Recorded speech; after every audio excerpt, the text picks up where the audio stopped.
Yang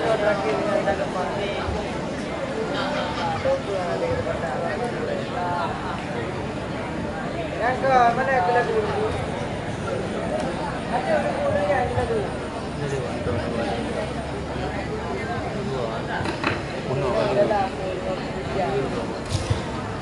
Assalamualaikum warahmatullahi wabarakatuh.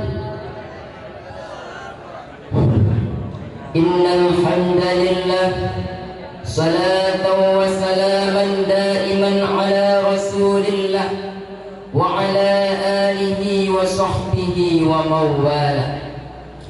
Ashhadu an la ilaha illallahul wahidul ghaffar wa ashhadu anna sayyidina Muhammadan abduhu wa rasuluhul mustafal muhtar. Allahumma rabbi shrah li sadri wa yassir li amri wahlul 'uqdatam min lisani yafqahu qawli. Wala hawla wala quwwata illa billahil aliyyil 'azim. Amma ba'd. Fadil wal ikraman saya yang mulia yang terhormat kepada abunda ibunda rohani kita bersama ma'a keluarga.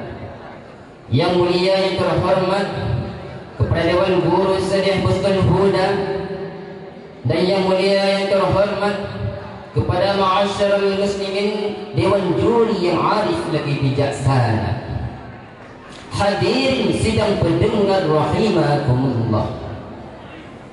Di zaman yang serba teknologi, perubahan terjadi besar-besaran, mulai dari gaya hidup, makanan, fashion, akhlak hingga sampai pada kepercayaan. Ekonomi semakin maju, transportasi berkembang pesat, pertumbuhan dan pembangunan melonjak drastis. Zaman semakin maju, yang kaya semakin kaya, yang miskin semakin tertinggal dan tergilas. Pendana akan terus mengalami kelonjakan, sementara primumi lambat laun akan hilang di telan bumi. Iman semakin terkikis, persaudaraan kian genting, hidup dihadapkan pada prinsip lu dua. Dan yang paling sadis, kadangkala agama menjadi taruhan untuk memperjuangkan kebutuhan hidup. Iman bisa diperjualbelikan, macam apa ini? Maka untuk mengantisipasi keadaan yang darurat ini, langkah apa yang harus kita persiapkan dan bagaimana strateginya? Maka pada kesempatan yang singkat ini, izinkan kepada saya untuk menyampaikan sebuah pidato yang berjudul Pondasi Keselamatan Iman di Akhir Zaman Ini. Ma'asyiral muslimin Dewan Juri yang kami cintai.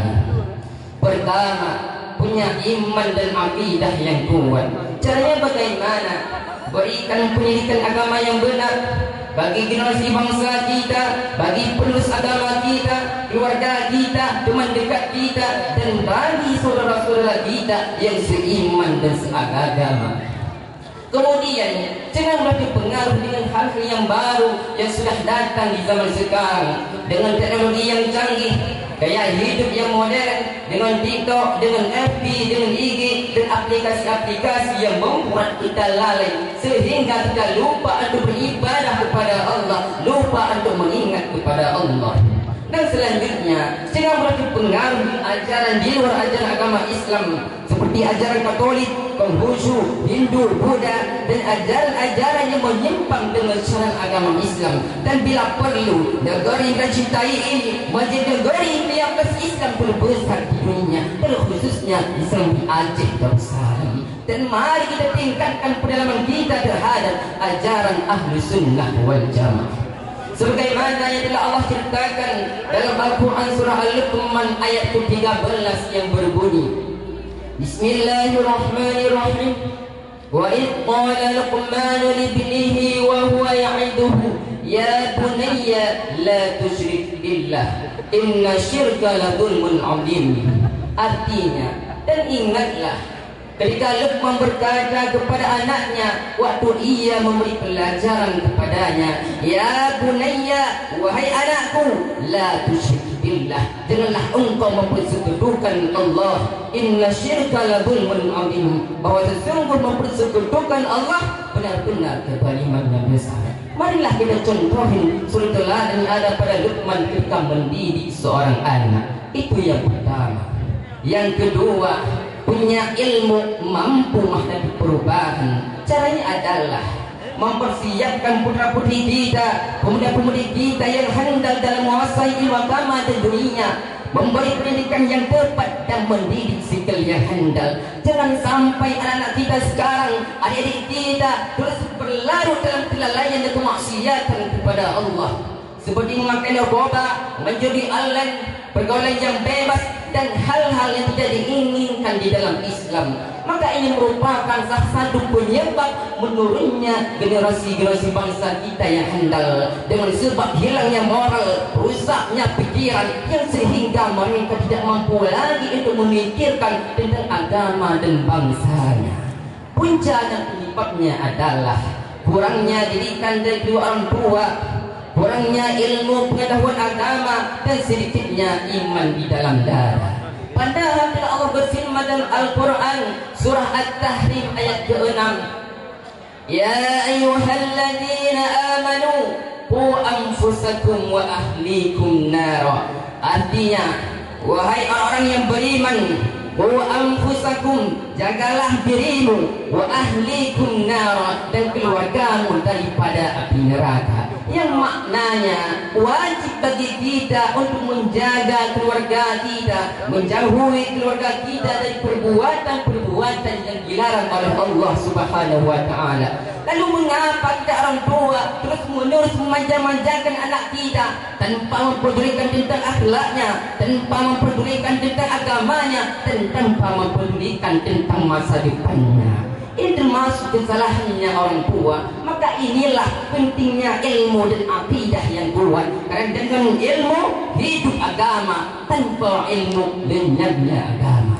Ma'asyiral muslimin, dewan juri yang kami cintai, para santri sekalian, kita adalah generasi bangsa.